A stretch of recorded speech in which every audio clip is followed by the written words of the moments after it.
Seigneur, notre Dieu, notre Père, Dieu d'infinie tendresse, de miséricorde et d'amour, Créateur des univers visibles et invisibles, Maître du temps et de l'histoire. Tu as façonné l'homme pour qu'il reçoive en tout la vie qui t'appartient, pour qu'il soit la véritable réverbération de ta sainteté, de ton amour et de ta gloire. Tu l'as façonné à ton image et à ta ressemblance. Et tu lui as donné tout ce qu'il fallait pour qu'il vive pleinement en toi. Mais sa volonté l'a détourné, ô Dieu trois fois saint, de ta bienheureuse et divine volonté. Et il se retrouvait dans la situation de délibilité qu'il partage aujourd'hui. Seigneur, nous t'en supplions, accorde-nous de comprendre que tu as pour dessein de nous relever et de nous redonner cette gloire originelle. Seigneur, merci parce que tu as tout façonné en vue de cet unique moment où nous retrouverions le rang qui était le nôtre auprès de toi. Nous te bénissons, Seigneur notre roi, parce que ce que tu commences, tu l'achèves toujours. Ce que tu as commencé dans ta rédemption, en venant réparer les blessures du péché, tu vas l'achever dans l'ère de la sanctification, en nous restaurant pleinement à ton image. Nous sommes désormais prêts, Seigneur. Tu nous demandes de nous disposer, d'avoir le désir ardent, la soif vive et la brûlure de l'amour pour accueillir ce grand don de ta volonté. Et tu veux que nous ayons les connaissances nécessaires pour être bien disposés et pour pouvoir bien désirer. Nous voici devant toi, Seigneur notre roi, pour te dire que nous sommes prêts et que nous sommes déterminés à acquérir et à accueillir ce grand don de ta personne, de ta vie divine dans les créatures. Nous te bénissons, Seigneur notre roi, parce que tu es fidèle éternellement et que ce que tu promets, tu le réalises toujours. Tu nous as dit que la prière de notre Père était déjà exaucée en toi et nous attendons son accomplissement. Béni sois-tu notre roi, béni sois-tu notre Dieu, béni sois-tu Dieu trois fois saint. Père des pauvres, nous te rendons grâce, Seigneur notre roi. Gloria, Gloria, Gloria. Nous voulons te rendre gloire au nom de toutes les créatures passées, présentes et futures. Nous voulons te dire merci pour tous les hommes de tous les temps et en leur nom. Nous voulons réparer, sanctifier, diviniser dans ta divine volonté tous les actes des créatures pour que ton règne vienne. Seigneur, vienne ton règne. Vienne ton règne, notre roi. Vienne ton règne, Jésus d'amour. Vienne ton règne, Père des pauvres. Vienne ton règne, Esprit de sainteté. Vienne ton règne, Trinité bienheureuse. Vienne ton règne. Maranatha. Gloria, Gloria. Béni sois-tu, Seigneur. Je veux te confier en ce soir tous les auditeurs de cette émission, ceux qui l'écoutent aujourd'hui, ceux qui l'écouteront demain. Et que cette écoute jaillisse et retentisse sur toutes les âmes de tous les temps et que la parole prononcée de toute éternité dans ton fiat retentisse dans les univers, dans les âmes, ô Jésus, pour que le ciel toujours plus se rapproche de la terre pour former ton royaume, le royaume de la divine volonté, où nous serons tout en toi et toi en nous, dans la perfection de la ressemblance. Ô Dieu trois fois saint, sois béni éternellement. Gloria, Gloria, Gloria, Gloria. Rassasie-nous de toi, Seigneur. Rassasie-nous de toi, Jésus. En attendant d'être pleinement établis en toi, rassasie-nous de la soif. Oui, Jésus d'amour, rassasie-nous de la soif. Jésus d'amour, nous t'en supplions, ne nous laisse plus un seul instant sans nous assoiffer. Ô Dieu trois fois saint, tu nous as dit que tu as mis dans chacune des âmes façonnées à ton image une dose d'amour. Et que plus nous entretenons cette dose d'amour, comme ce feu qui attend d'être entretenus pour enflammer. Plus nous enflammons, nous mettons tous nos soins à entretenir cette dose d'amour, cette flamme d'amour en nous, plus nous t'aimons et plus tu t'établis en nous. Et moins nous prenons soin de cette flamme d'amour, Jésus, tu nous dis, cette flamme finit par s'éteindre. Et nous ne perdons même le désir de t'aimer. Et nous oublions même qu'il nous faut t'aimer. Seigneur, nous ne voulons pas être dans ce second cas. Nous voulons t'aimer, notre roi. Enflamme-nous de toi, Jésus. Enflamme-nous de toi, Seigneur. Assoiffe-nous, Jésus, pour nous remplir, pour nous désaltérer. Viens toi-même créer la soif que tu dois désaltérer, Jésus. Si tu n'as pas soif en nous, qui pourra nous désaltérer, Seigneur? Puisque toi seul peux nous désaltérer. Et toi seul peux susciter la soif correspondante à ce que tu veux nous donner comme breuvage. Le breuvage de la vie éternelle. Le nectar pur et céleste de ta divine volonté. Gloria, Gloria, Gloria, Gloria. Béni sois-tu, Seigneur notre roi. Béni sois-tu, Jésus. Béni sois-tu. Nous te bénissons, Seigneur. Nous te bénissons. Et nous t'adorons. Nous t'adorons. Te glorifions. Te glorifions. Nous t'aimons. Nous t'aimons. Au nom de tous et pour tous. Sois béni, Jésus. Sois béni éternellement. Sois béni, Jésus d'amour. Sois béni. Sois béni. Sois béni. Sois béni. Frères et sœurs bien-aimés, vous êtes sur la radio de la Divine Volonté, la radio de l'association française Luisa Picaretta. Nous bénissons notre Seigneur qui, en ce soir, va continuer à nous introduire toujours plus concrètement dans ce mystère de sa vie divine qu'il veut nous donner en partage en ces temps, frères et sœurs d'amour qui sont les derniers. Notre cœur est rempli d'allégresse lorsque nous mesurons combien notre Seigneur est si proche et combien il nous dit « Mon enfant, je t'en supplie, je suis là en toi. Quoi qu'il arrive, je suis là. Et ne te décourage pas, je t'en supplie. Ne te décourage pas. Tu crois peut-être que ça nécessite beaucoup d'efforts. Tu crois peut-être que tu n'arriveras jamais. Tu crois peut-être que c'est si lourd pour toi que tu es incapable de persévérer et d'être constant. Ne t'en fais pas, je suis là. Fais-moi confiance. La clé de la vie dans la divine volonté, frères et sœurs d'amour, c'est la confiance. C'est la confiance. Et qui a le plus fait confiance au Seigneur dans cette existence mortelle? C'est notre très sainte mère. Et c'est pourquoi nous allons lui demander de nous assister de manière particulière au cours de cette émission, pour que nous ayons pleinement confiance dans le Seigneur, confiants dans ses promesses, confiants dans tout ce qu'il agit et réalise en nous, confiant en sa parole, qui jamais ne se dédie, confiant en lui tout court. Frères et sœurs d'amour, que notre très sainte mère soit notre soutien et notre guide. Au nom du Père et du Fils et du Saint-Esprit. Amen. Je vous salue Marie, pleine de grâce. Le Seigneur est avec vous. Vous êtes bénie entre toutes les femmes, et Jésus, le fruit de vos entrailles, est béni. Sainte Marie, Mère de Dieu, priez pour nos pauvres pécheurs, maintenant et à l'heure de notre mort. Amen. Je vous salue Marie, pleine de grâce. Le Seigneur est avec vous. Vous êtes bénie entre toutes les femmes, et Jésus, le fruit de vos entrailles, est béni.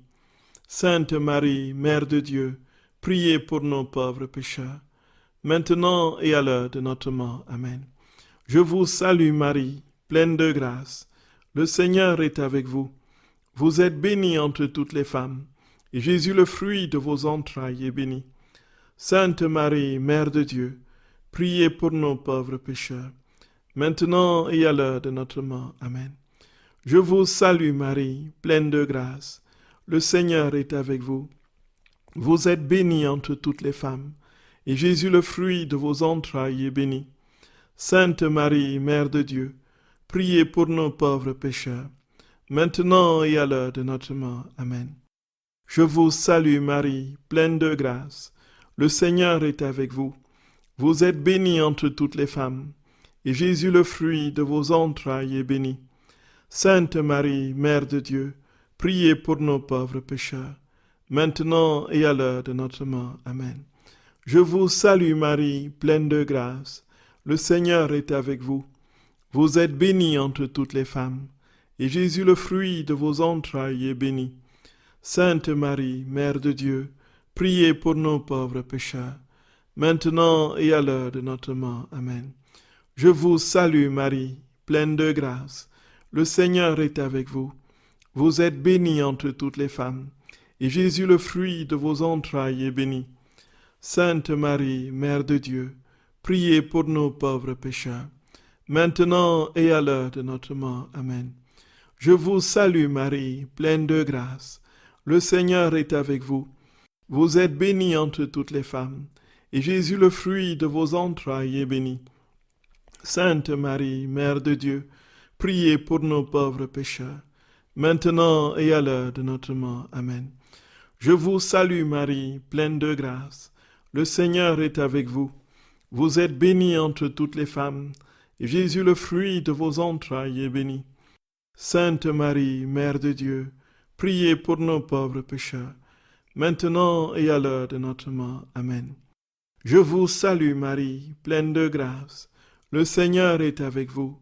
Vous êtes bénie entre toutes les femmes, et Jésus, le fruit de vos entrailles, est béni. Sainte Marie, Mère de Dieu, priez pour nos pauvres pécheurs, maintenant et à l'heure de notre mort. Amen. Gloire soit au Père, et au Fils, et au Saint-Esprit, comme il était au commencement, maintenant et toujours, et dans les siècles des siècles. Amen.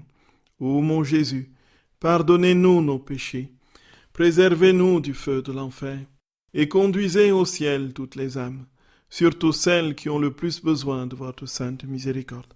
Ô Marie conçue sans péché, priez pour nous qui avons recours à vous.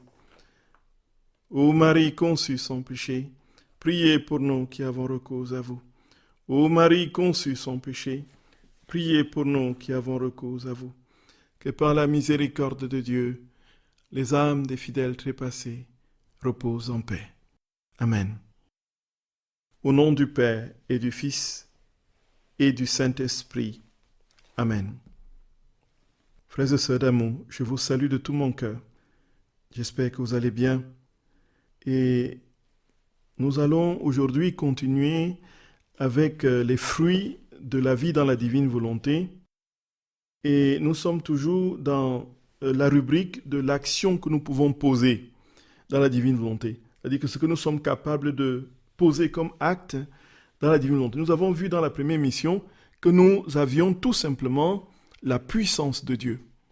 Et cette puissance de Dieu qui nous donnait tout simplement de participer, pour citer la deuxième émission, à son acte créateur.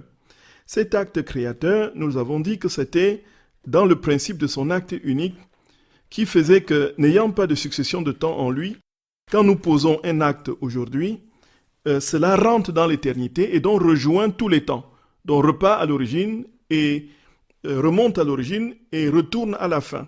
Donc nous posons un acte qui a un commencement dans l'acte unique premier de Dieu et puis qui va s'achever dans son acte dernier, du moins dans le temps des hommes, puisque l'acte est continuel et ne s'achève pas en Dieu. C'est un acte unique, permanent, perpétuel et parfait. Mais nous posons un acte justement qui nous fait rejoindre tous les temps, depuis les origines jusqu'à la fin, parce que c'est un acte divin, parce que c'est Jésus qui a posé son acte en nous. Et c'est ainsi que nous sommes donc capables de créer avec Jésus, avec Dieu. Nous sommes donc capables d'aller à l'origine et entrer dans l'acte créateur de Dieu qui a généré toutes choses. Le soleil, la lune, les étoiles, la terre, la mer et tout ce qu'ils contiennent, ainsi de suite. Et l'acte créateur de Dieu vient, frères et sœurs d'amour, et inséré, c'est parce que cet acte est inséré dans nos actes, ou encore, c'est pareil, nos actes sont insérés dans cet acte créateur. Donc, l'acte de l'homme crée le vide qui vient accueillir l'acte divin. L'acte de Dieu vient s'infuser dans l'acte humain et ainsi produit son propre acte qui, justement, prend le coefficient de l'éternité et se répand dans tous les temps. Donc, la chose est simple quand on comprend le principe de l'acte unique et éternel en Dieu. Et ça, la divine volonté est calquée et plantée sur le fondement de cet acte unique et éternel. Sinon, il n'y aurait pas de vie du ciel sur la terre, puisque la divine volonté, c'est la vie du ciel sur la terre. C'est l'éternité dans le temps, ou plutôt l'éternité qui a supplanté le temps. Et si l'éternité vient sur la terre, c'est parce que Dieu est présent, et voilà, dans nos âmes. Et si Dieu est présent dans nos âmes, alors le ciel descend et il n'y a plus de temps. Donc nous entrons dans le monde éternel et c'est pourquoi nous pouvons vivre la vie des bienheureux sur la terre, alors que nous ne sommes pas encore morts. Donc nous vivons la vie du ciel sur la terre. Les bienheureux sur la terre ont les mêmes prérogatives, la même joie, la même sainteté, la même communion d'amour avec Dieu que ceux qui sont au ciel.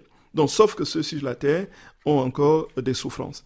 Voilà, frères et sœurs d'amour, l'explication de l'acte créateur que nous avons essayé de donner la dernière fois. Nous avons cité des passages où Jésus, de manière assez forte, dit combien la créature devient capable de lui, capable de créer avec lui, et créer des cieux nouveaux, créer une terre nouvelle, génère toutes choses dans cet acte unique et éternel. Frères et sœurs d'amour, nous allons continuer aujourd'hui avec ce que la créature, ce que l'âme humaine peut faire en Dieu quand elle vit dans la divine volonté. Qu'est-ce que Dieu devient quand l'âme vit dans sa divine volonté? Frères et sœurs d'amour, Jésus dit très clairement qu'il n'y a pas de joie plus grande pour Dieu que de voir une âme vivre dans sa divine volonté. C'est-à-dire que nous contentons Dieu, nous lui donnons des réjouissances absolues. Et nous pouvons nous poser la question, effectivement, est-ce que Dieu a besoin de nous pour être heureux, pour se réjouir?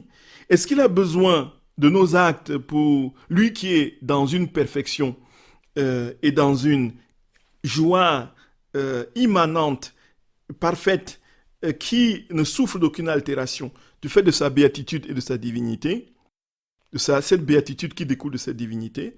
Comment est-ce que nous pouvons réjouir Dieu, le contenter? Frères et sœurs d'amour, ça c'est le grand mystère. Nous n'ajoutons rien. C'est d'ailleurs une prière eucharistique qui dit que nous n'ajoutons rien à la gloire de Dieu. Nous n'ajoutons rien de fait de nos actes à sa béatitude. Nous n'ajoutons rien à son bonheur. Concrètement, qu'est-ce que l'homme peut faire? Puisque Dieu est heureux en lui-même.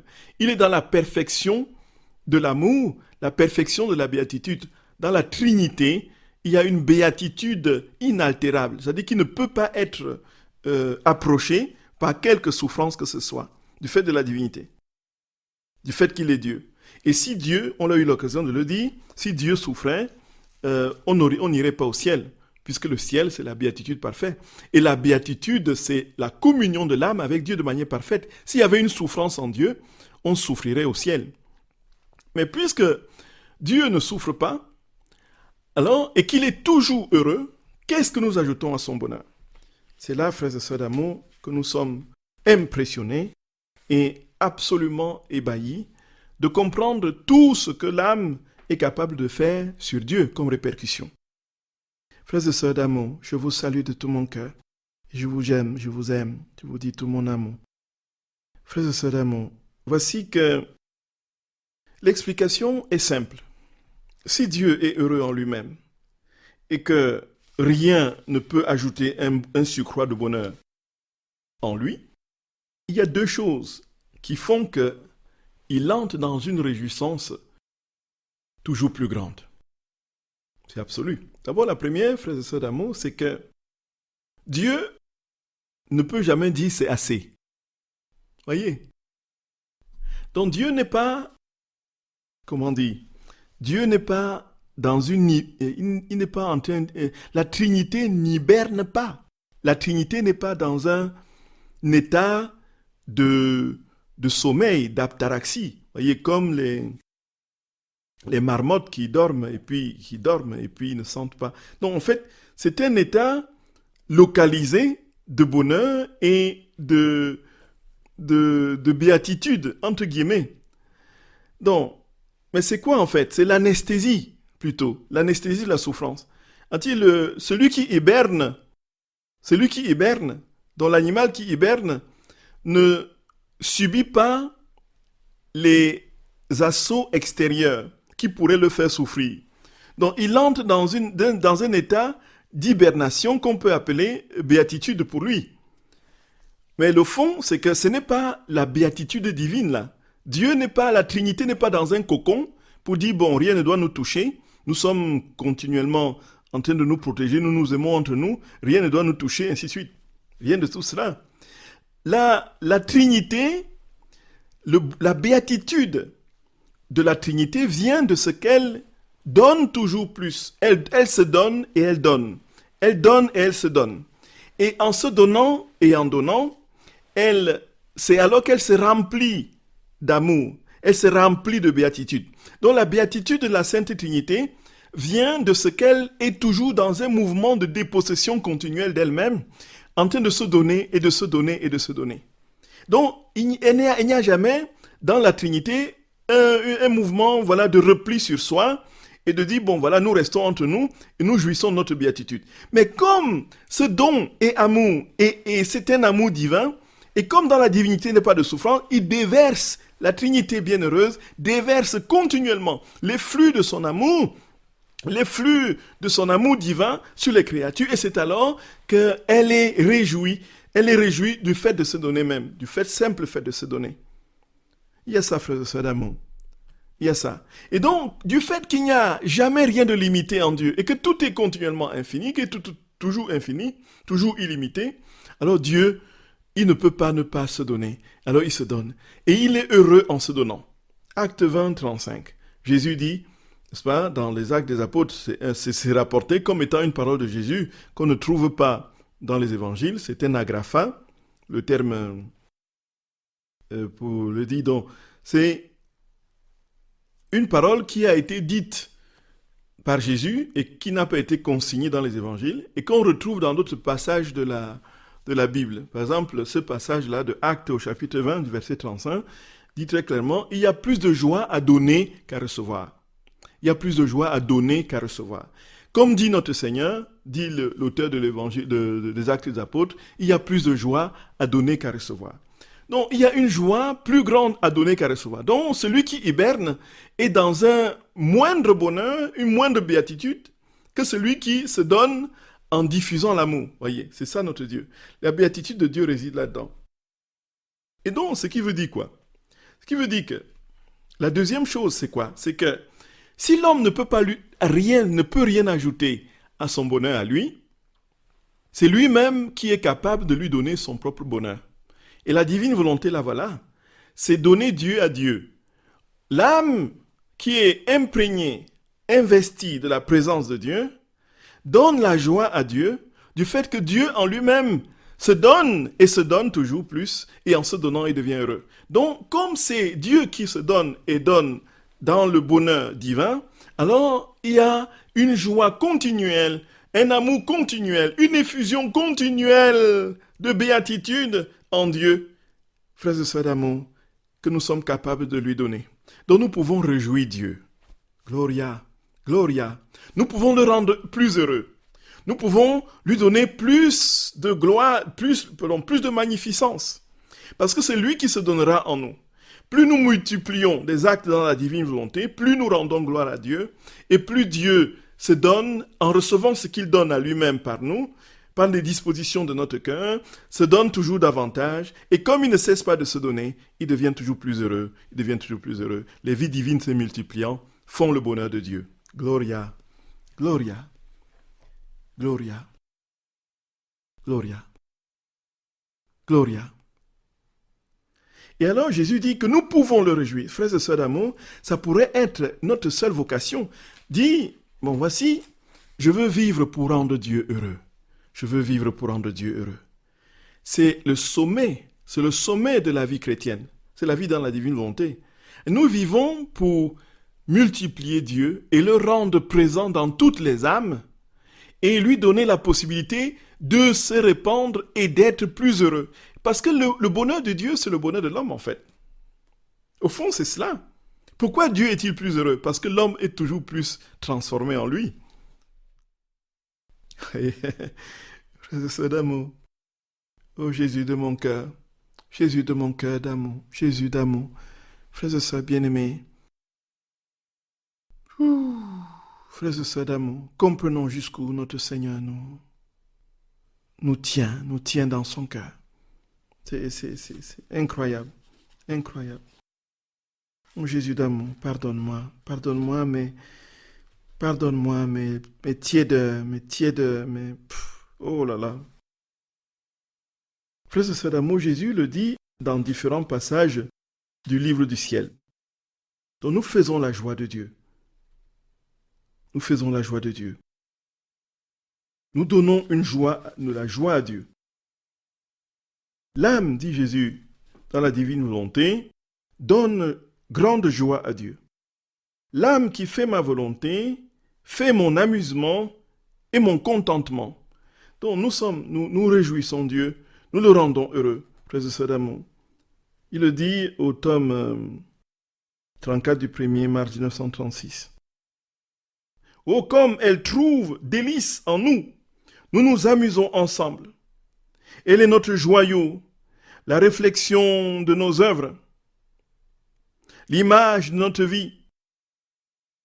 Je te dis que pour l'âme qui est encore sur la terre et vit unie à ma volonté, de telle sorte qu'elle n'en dévie jamais, sa vie est céleste, et je reçois de cette âme la même gloire que chez les bienheureux.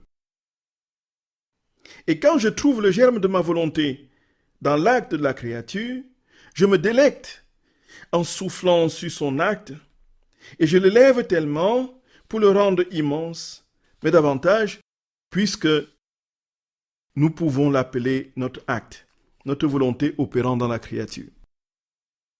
Jésus dit aussi, frères et sœurs d'amour, il dit aussi au tome 26 du 20 septembre 1929.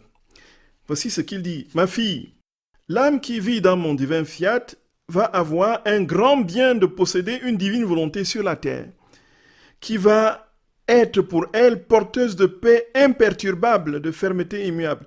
Mon fiat va l'élever avec des manières divines dans chaque acte qu'elle fait. Il va lui donner une goutte de notre être divin, de sorte qu'il n'y ait aucune qualité qui est notre, qui ne soit centralisée dans cette créature. Donc non seulement cela, mais ma volonté va se délecter de l'enclos en elle, porteuse de bonheur, avec lequel elle rend tous les habitants du ciel heureux.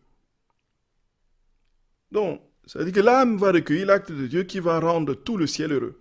Il dit que lorsque cette âme va arriver au ciel, elle va apporter son paradis de joie et de bonheur, tout divin.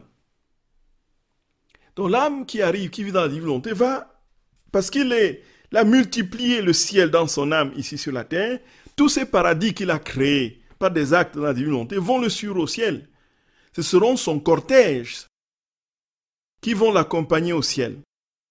Et au ciel, il va vivre dans ces mers et dans ces océans de vie divine qu'il a produits par ses actes ici, qui vont non seulement rendre gloire à Dieu et réjouir tous les saints, tous les anges et tous les esprits célestes, mais constituer son bonheur au ciel.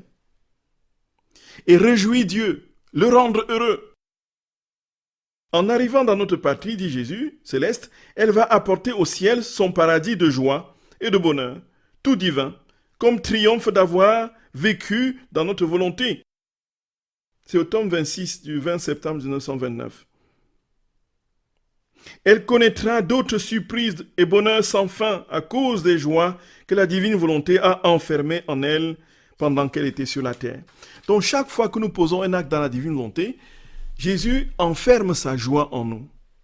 En fait, sa joie divine s'empare de nous, même si nous ne l'éprouvons pas immédiatement. C'est, frères et sœurs d'amour, c'est, oh là là, incroyable.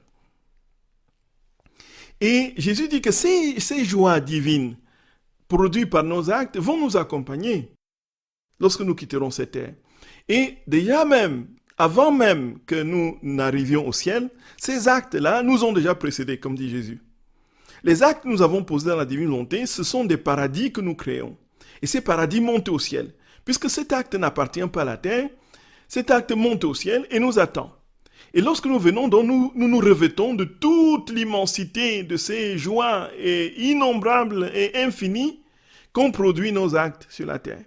Et quand on arrive, frères et sœurs bien-aimés, le ciel est dans la danse. Le ciel est dans la joie, une joie inexprimable qui se dégage de tous les saints, de notre très sainte mère, de la Sainte Trinité. C'est tout le ciel qui est en fête parce qu'un acte de Dieu est arrivé. Parce que Dieu est monté avec, oh Dieu d'amour, sois béni, sois béni.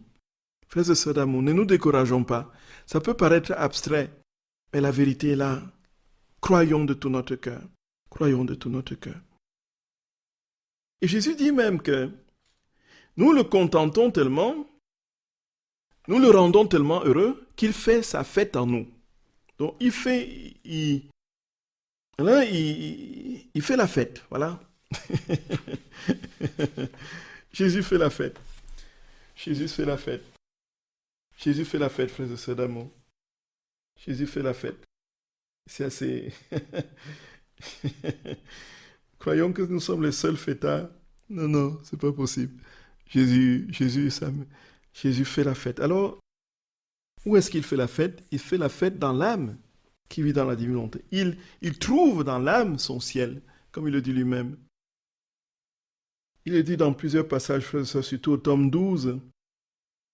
Il dit, « Je célèbre quand je vois une créature entrer dans l'environnement divin ou avec moi, elle se substitue à ses frères d'une manière divine et qu'elle aime et répare au nom de tous. Quelle joie, quelle fête! Même les saints s'unissent à moi et célèbrent. Même les saints s'unissent à moi et célèbrent. Je trouve dans l'âme bonheur, enchantement, plénitude, satisfaction, rassasiement. Les habitants du ciel sont ravis. En te fusionnant dans ma volonté, tu mets le ciel et la terre en effervescence. Et c'est une nouvelle fête pour tous. Oui. Tu mets le ciel en effervescence et c'est une nouvelle fête pour tous. Si tu savais notre joie et bonheur en voyant ta petitesse s'asseoir à notre table, se nourrir des vérités de notre suprême volonté, sourire directement à sa lumière, prendre nos joies, nous laisser déposer en toi nos richesses pour t'embellir de notre splendeur. Et comme enivré de telle félicité, tu répètes, je veux le royaume de notre fiat, à notre bonheur qui n'est jamais épuisé et qui nous garde toujours en célébration. Le bonheur de la créature s'ajouterait à notre célébration. Hein? Frères et sœurs d'amour, aïe, aïe, aïe, aïe, aïe, aïe. C'est incroyable, frères et sœurs d'amour, c'est incroyable. Jésus nous dit très clairement qu'il ne peut pas épuiser son bonheur et l'âme est le lieu où il se délecte à l'infini, où il ne peut pas épuiser ce bonheur. Il ne cesse d'être heureux et il est davantage heureux dans l'âme qui vit dans sa divine volonté et dans laquelle il fait sa fête. Donc nous donnons une joie particulière au Seigneur. Frères et sœurs bien-aimés, nous savons que vous comme moi, je ne m'exclus pas dans tout ça, vous comme moi, nous avons cru au Seigneur, nous croyons souvent au Seigneur pour lui demander des grâces, pour lui demander des choses. On dit, Seigneur, fais-moi ceci, fais que je devienne ceci, fais que je devienne cela, fais que je devienne vertueux, donne-moi la possibilité d'être constant, d'être... Et même là, quand il s'agit des grâces spirituelles que l'on demande, on est encore dans une relation d'instrumentalisation de Dieu. Même si c'est pour être vertueux, on demande encore des choses au Seigneur parce que on le veut pour nous. On veut être vertueux pourquoi? C'est-à-dire pour, soit éviter tous les affres de la passion humaine, éviter l'enfer, éviter le purgatoire, et même dans le meilleur des cas, aller tout droit au paradis. C'est-à-dire, on désire des choses pour Dieu. On demande des choses au Seigneur pour nous-mêmes. Fais que j'aille au paradis, Jésus, que je ne passe jamais par le purgatoire, et que je sois définitivement déjà dans ta volonté ici, pour que tu me trouves, quand tu viendras, déjà au ciel sur la terre. Et puis que on est toujours centré, même pour des pieuses raisons, centré sur nous-mêmes. Et Dieu est toujours utilisé, même inconsciemment. On ne s'en rend même pas compte. On ne s'en rend même pas compte. Frères et sœurs d'amour, si on changeait de paradigme, et si on se posait plutôt la question, comment est-ce que je peux faire pour rendre Dieu heureux? Notre vie spirituelle décollerait et changerait du tout au tout.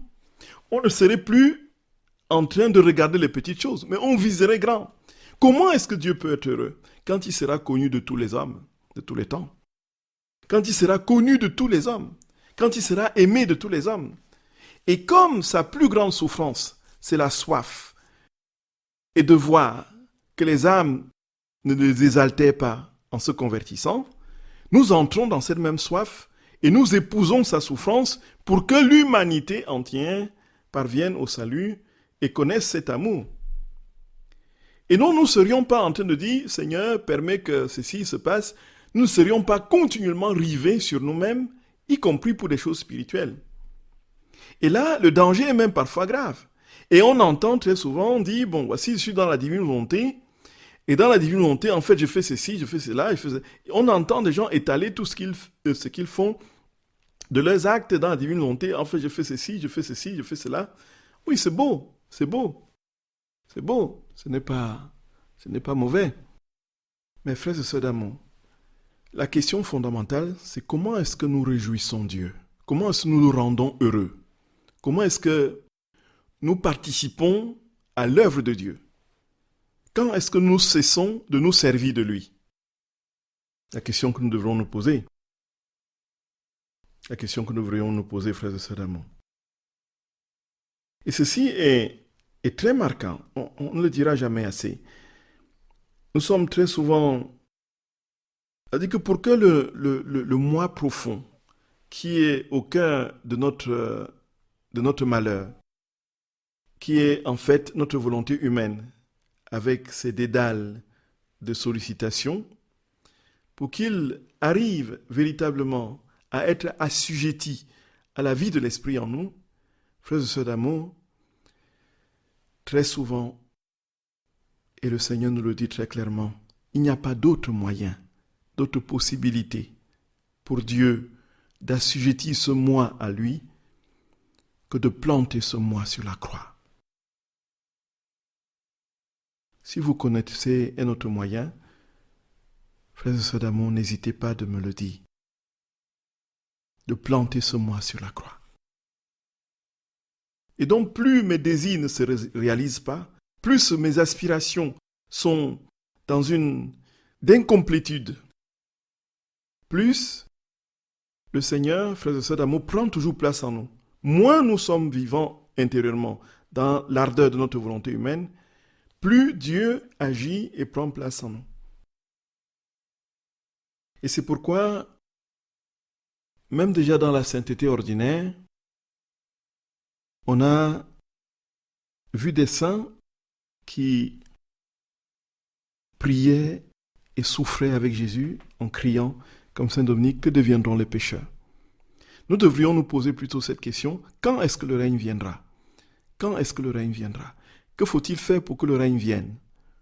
Il faut multiplier les vies divines. Et comment les multiplier? Demander à Jésus de venir se saisir de nos actes et de les accomplir en nous. Et comment faire pour qu'il ces actes se multiplient toujours davantage? C'est d'entrer dans son acte à lui, de compatir avec lui sur la misère des hommes, de chercher à voir l'humanité entièrement réconciliée à lui, plutôt que de nous fixer sur nos petits problèmes personnels. Bien que ces problèmes soient importants, Jésus peut s'en servir pour sa plus grande gloire et pour toucher un nombre incalculable d'âmes si nous savons le vivre dans sa divine volonté. Donc, frères et sœurs d'amour, ne nous décourageons pas. Je nous en supplie humblement. Jésus est là et puis il fait tout pour concourir à sa plus grande gloire. Surtout quand on est dans cette vie dans la divine volonté, il se sert de tout. Tout sert, il se sert de tout, absolument de tout. Et disons-lui, Seigneur, mon seul but désormais, c'est de te contenter, c'est de te réjouir, c'est de faire ton bonheur, c'est de te permettre de faire la fête en moi. Oui, frères et sœurs d'amour. Et cette fête est tout simplement, c'est la fête de Dieu. Et il continue en disant, oh, comme nous sommes heureux, heureux que la créature nous donne un échange pour le travail de la création, et cela te semble peu que nous donnions à la créature le pouvoir de féliciter son Créateur. C'est ainsi, et grande est la joie que nous expérimentons, nous reposons en elle, et alors notre repos est interrompu quand elle nous surprend avec d'autres actes, afin de jouir du bonheur qu'elle nous procure. Ainsi, nous ne faisons rien d'autre que de passer du bonheur au repos, du repos au bonheur. Béni soit la créature qui, demeurant dans notre volonté divine, peut féliciter celui qui possède l'océan de joie et de bonheur sans fin. Et frères et sœurs d'amour, oh, Gloria, Gloria, Gloria. Jésus dit très clairement, frères et sœurs d'amour, Jésus dit très clairement que lorsque l'âme pose un acte dans sa divine volonté, alors il est tellement heureux, il vient se reposer dans cette âme. Et il se repose sur cet acte-là, qui, comme c'est son acte, il se repose. Et lorsque l'âme pose un nouvel acte dans la divine volonté, il se réveille, et il entre dans ce nouvel acte, il se repose. Et lorsque l'homme pose une troisième acte, il se repose. Donc en fait, il passe de repos au réveil, du réveil au repos, de manière continuelle dans l'acte. C'est-à-dire, Jésus, oh Gloria, Gloria, béni sois-tu Seigneur. Béni sois-tu, Seigneur. Béni sois-tu, notre Dieu. Béni sois-tu, Seigneur. Béni sois-tu, Jésus. Seigneur, mon roi. Seigneur, mon Jésus. Sois béni, sois béni. Incroyable, incroyable, incroyable, incroyable. T'es-tu jamais vu, frères et sœurs d'amour? Tu jamais entendu? Jésus passe du repos au réveil, du réveil au repos. Ma fille, dit-il, il n'y a rien de plus beau, de plus sain, de plus agréable, rien qui nous plaît le plus que de former la vie de notre divin vouloir dans la créature. En elle devient formé un petit paradis. Gloria, dans l'âme, il y a le petit paradis où notre être suprême trouve délice à descendre afin d'y faire sa résidence. Tu vois, au lieu d'un paradis, nous en avons deux. Nous y trouvons harmonie et splendeur qui nous enchantent, pure joie qui double notre bonheur, parce que nous avons formé une autre de nos vies dans le cercle de la créature. Parce que nous avons formé une autre de nos vies dans le cercle de la créature. Frères et sœurs d'amour, vous pouvez poser vos questions au numéro habituel.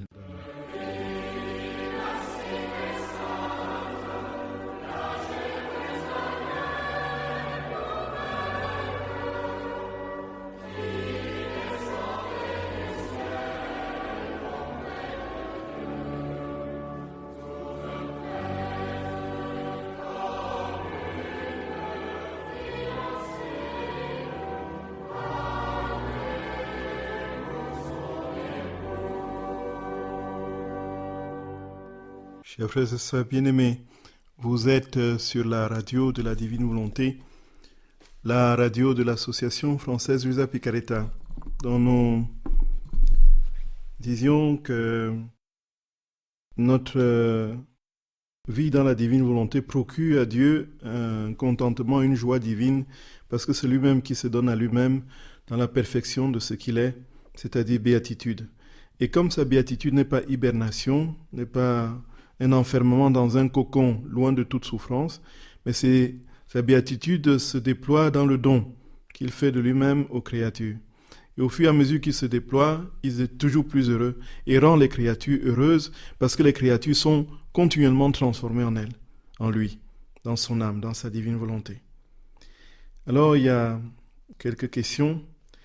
Donc, la première, c'est est-ce qu'on peut définir les actes? Il est difficile de compter le nombre d'actes Donc on prend le stylo, on écrit, on se le repose, ça fait 3 actes, où on ne peut définir exactement l'acte dans le temps.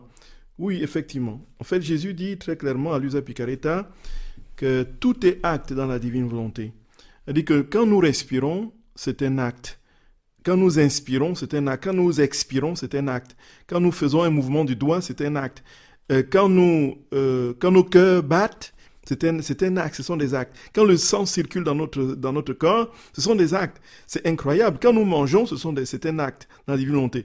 Quand nous dormons, c'est un acte. Quand nous nous levons, c'est un acte. Quand nous brossons les dents, c'est un acte. Quand nous regardons, c'est un acte. Quand nous clignons de l'œil, c'est un acte, ainsi de suite.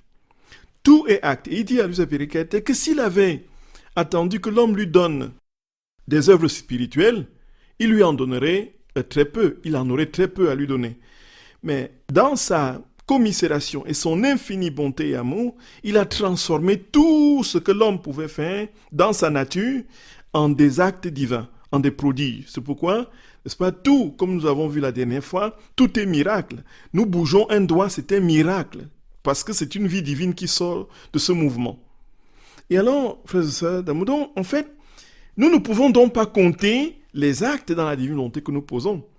Alors, il ne s'agit donc pas de dire, bon voilà, maintenant j'ai fait tel nombre d'actes ce jour-ci. Parce que j'ai mangé, parce que j'ai dit à Jésus, dans l'acte actuel, de venir manger en moi, ou de venir boire en moi, ou de venir s'asseoir en moi. Et même pour s'asseoir, je ne pourrais pas compter le nombre de fois où je me suis assis, où je me suis levé. Mais même si j'étais conscient de cela et que je l'ai compté, je ne pourrais pas tous les énumérer, puisque même la simple respiration est acte, et le battement de cœur est acte.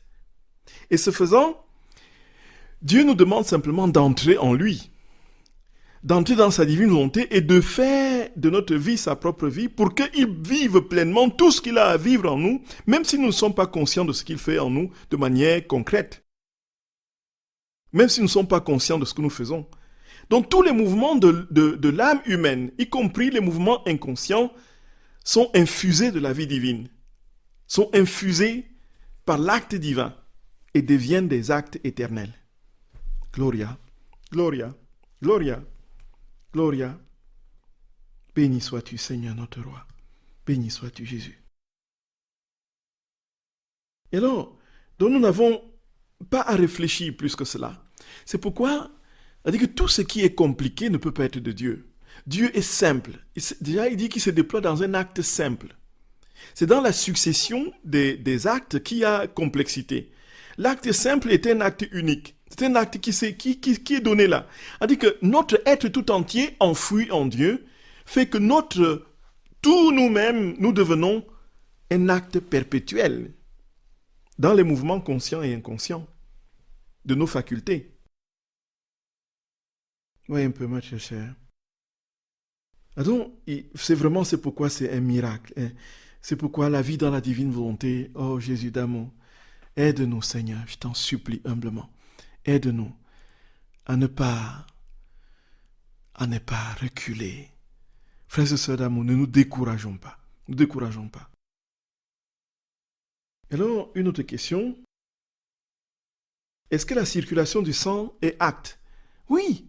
Si nous disons à Jésus de venir circuler, qu'il circule en nous, qu'il circule dans notre sang, c'est que la circulation, les mouvements inconscients de notre corps, le battement de notre cœur, ainsi de suite, sont des actes. C'est inouï, c'est inouï, c'est inouï. Effectivement, la circulation du sang, si c'est dans la divine volonté, nous disons à Jésus de venir prendre tout, de venir se saisir de nous, dans les parcelles les plus intimes de notre être, les atomes les plus reculés de notre être, alors tout devient acte. Tout devient acte.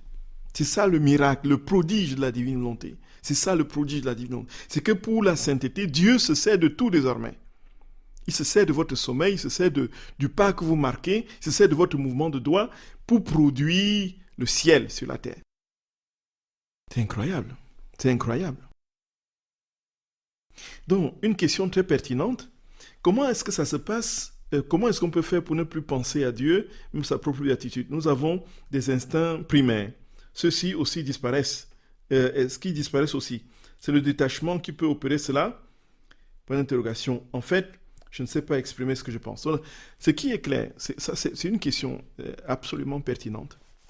Chers sœurs et frères d'amour, comme je disais tout à l'heure, en fait, nous ne pouvons pas échapper à cet instinct-là. C'est-à-dire, chacun de nous veut être heureux. Vous comme moi. Personne ici sur Terre ne peut faire l'économie de cette soif de bonheur. Parce que nous avons été constitués pour être heureux, pour être pleinement établis en Dieu. Et comme nous ne savons pas comment chercher le véritable bonheur, nous utilisons, même dans le régime chrétien, nous utilisons Dieu pour ce bonheur-là. Oh, Dieu veut être aimé en lui-même. Il veut être aimé par lui-même. Non pas qu'il ne va pas nous donner ce que nous lui demandons. Si nous lui demandons quelque chose qui correspond à sa volonté, qui peut nous faire grandir, pour qu'un jour nous parvenions à la claire compréhension de ce qu'il attend de nous, c'est-à-dire que rendre gloire parfaitement à lui, puisque sa gloire c'est aussi notre gloire, amener toutes les âmes à lui, et puis permettre ainsi que le ciel se réconcilie à la terre, et puis que son règne vienne. Et son règne vienne, pour que son règne vienne, il faut que les âmes vivent de sa vie divine, posent des quotas d'actes qu'il faut pour que ce règne vienne, en multipliant ces vies divines pour que le ciel se rapproche de la terre. Et donc, il est absolument difficile de dire, voilà, je ne cherche pas. Mais sauf que, il ne faudrait pas que nous court-circuitions les choses. Et ça demande une pédagogie. On ne peut pas dire aux gens, maintenant, il faut immédiatement chercher la gloire de Dieu. Bon, et des personnes sont en souffrance, ils ont besoin de secours de Dieu. Des personnes sont dans une situation de grande détresse, ils ont besoin du secours de Dieu. Et Jésus est là, en attendant que nous comprenions que le but de notre vie, c'est pour que le ciel advienne sur la terre et que tous les hommes parviennent au salut et que Dieu soit glorifié par-dessus tout. En attendant cela, nous posons nos demandes. Mais le but, il faudrait que nous arrivions un jour à comprendre que ce pourquoi Dieu nous a créés, c'est pour la ressemblance parfaite avec lui.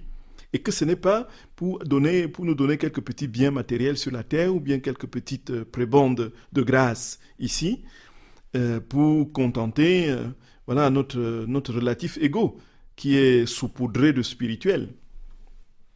C'est ça en fait. Mais en fait, c'est déjà bien de désirer le ciel. Voilà, c'est déjà bien de désirer le ciel. Il faut le désirer de toutes les façons. Parce que nous voulons être heureux, et nous voulons être au ciel. Il faut le chercher, il faut chercher le ciel. Mais qui est le ciel? Le ciel, c'est Dieu. Nous désirons qui? Nous désirons Dieu. Il faut demander à Dieu de venir prendre place totalement en nous. Non pas dans l'idée qu'on va aller bénéficier des grâces qui seront à côté de lui, où il n'y aura plus de souffrance, le ciel dans le sens où on va être à côté de lui et que nous ne souffrirons plus. On désire Dieu. Dieu, le ciel, c'est Dieu. Le ciel, c'est Dieu. Et si nous désirons Dieu, il vient établir sa volonté, sa divine volonté en nous. Voyez un peu, frères et sœurs d'amour. Voyez un peu. Et puis une autre question. Peut-on déduire que notre âme, quand elle est dans la plénitude de Dieu, serait en joie des actes des autres âmes? Ah oui, tout à fait, tout à fait. Le repos de Dieu est-il la contemplation du septième jour? Tout à fait. C'est-à-dire que quand nous sommes établis dans la divine volonté pleinement et parfaitement, qu'est-ce qui se passe? Frères d'amour, toutes les âmes qui sont dans la divine volonté sont en communion avec nous. Nous sommes dans la perfection de la communion des saints. Dans la divine volonté, là voilà en fait. La communion des saints, c'est la divine volonté. C'est-à-dire que c'est Dieu qui est dans l'âme des êtres sur la terre, dans l'âme des bienheureux au ciel, dans notre âme. Et comme il est partout dans ces âmes-là, et qu'il est le même dans toutes ces âmes, nous ne pouvons pas être, nous ne pouvons pas ne pas jouir et bénéficier justement du bonheur des autres âmes. Nous partageons le même bonheur qui est celui de Dieu. Et ce même bonheur est unique, partagé, c'est Dieu lui-même qui vit sa vie en chacun. Et il ne peut pas avoir de discordance, il ne peut pas avoir de disharmonie, il ne peut pas avoir de lutte, de querelle, de haine et de division. Cela veut dire très clairement que s'il y a division, haine, querelle, il n'y a pas encore de vie pleine dans la divine volonté. C'est ça en fait. Et je vis la joie des autres. Je vis la joie de tout le monde. Je vis la joie des autres. Je vis la souffrance des autres. C'est ça la perfection de la... Est-ce que le repos de Dieu est-il la contemplation du septième jour? En fait, ça c'était Saint Irénée de Lyon dans le Adversus Hérésis, dans le contre son gros livre, là, établit en fait 7 jours. Il parle du verset de la Bible qui dit qu'un jour sont à tes yeux comme 1000 ans, donc je crois que c'est le psalmiste. Un jour sont à tes yeux comme 1000 ans et 1000 ans comme hier. Donc en fait, un jour égale 1000 ans. Donc si Dieu a créé les choses en 7 jours, il se reposait en 6 jours, il se reposait le 7e jour. Et puis, il établit donc un jour égale 1000 ans, donc c'est 6000 ans. Et là, ça correspond à peu près à ce que Jésus dit à Luisa Picaretta dans le livre du ciel. C'est pourquoi, pour ce qui est de la divine volonté, Saint Irénée de Lyon est vraiment l'argumentaire phare pour ce qui est des pères de l'Église, pour asseoir la vérité de ce que Jésus dit à Luisa Picaretta dans le livre du ciel. Là où Saint Augustin a tout simplement balayé d'un revers de main cette possibilité d'un temps où Dieu viendrait vivre dans les créatures. Et donc il dit que s'il a œuvré pendant 6000 ans, donc il va, le 7e, donc sera le temps du repos. Le repos, il se reposait le 7e, donc c'est le règne de la divine volonté, selon Saint Irénée de Lyon. Donc un temps où il viendra, donc s'établit dans les créatures, et ce n'est pas loin de ce que Jésus dit à Luisa Picaretta.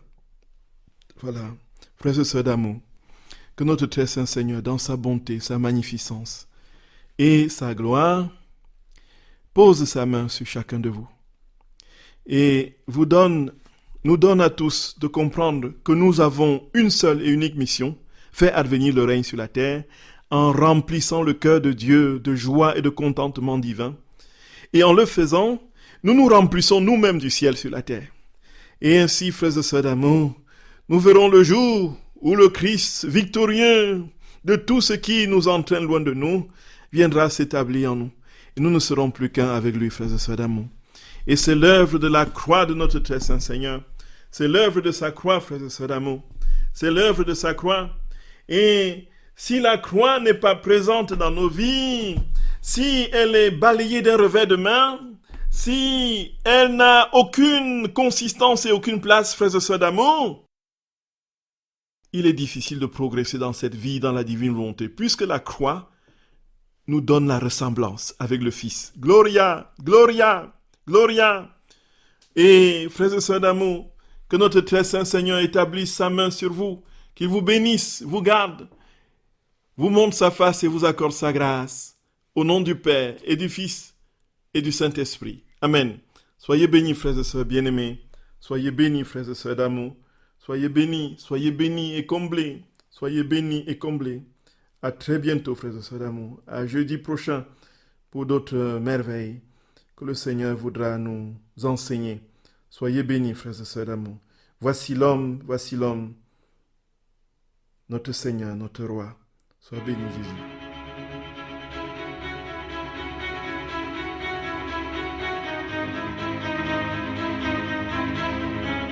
Mon Jésus affligé, ton corps n'est qu'une plaie. Tes bourreaux prennent plaisir à te tourmenter. Ils te font asseoir, te couronnent d'épines et te revêtent d'une guenille. Ils te donnent un roseau, se prosternent devant toi, mais c'est seulement pour blasphémer, pour se moquer de toi. Et à coups de bâton, continuent leurs affronts. Et moi je reste là, je répare avec toi. Je voudrais m'élancer auprès de ces soldats pour prendre ta défense et proclamer ton innocence. Voici l'homme des douleurs. Voici l'homme, celui par qui nous sommes sauvés. Voici l'homme, son corps n'est qu'une plaie. Voici l'homme, regardez, voici l'homme défiguré par le péché. Ô Jésus, tu répares tous les péchés d'orgueil, d'ambition, de vaine gloire et de vanité. Tu veux restaurer l'homme qui par le péché ne peut plus paraître devant la divine majesté. L'homme s'est égaré, tu veux le sauver, tu veux lui rendre son honneur, son rang, sa dignité.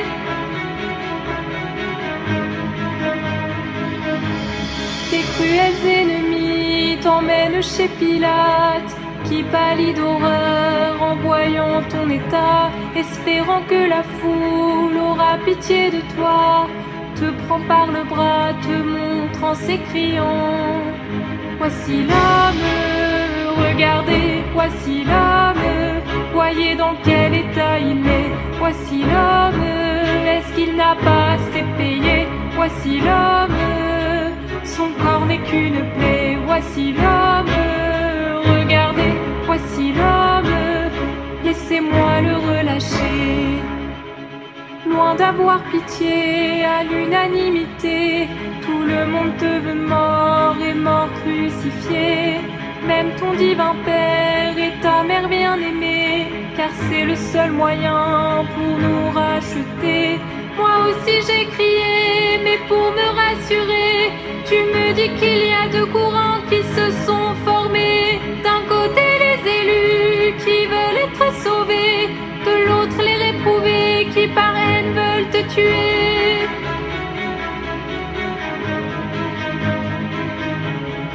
Pilate prend la décision de te condamner. Les grands prêtres ont obtenu ce qu'ils voulaient. Laisse-moi te consoler avec ta volonté, aller auprès de toutes les âmes et leur répéter: voici l'homme, l'homme des douleurs. Voici l'homme, celui par qui nous sommes sauvés. Voici l'homme, regardez, voici l'homme, son corps n'est qu'une plaie. Voici l'homme, défiguré par le péché. Voici l'homme, regardez, voici l'homme, c'est lui qui nous a rachetés.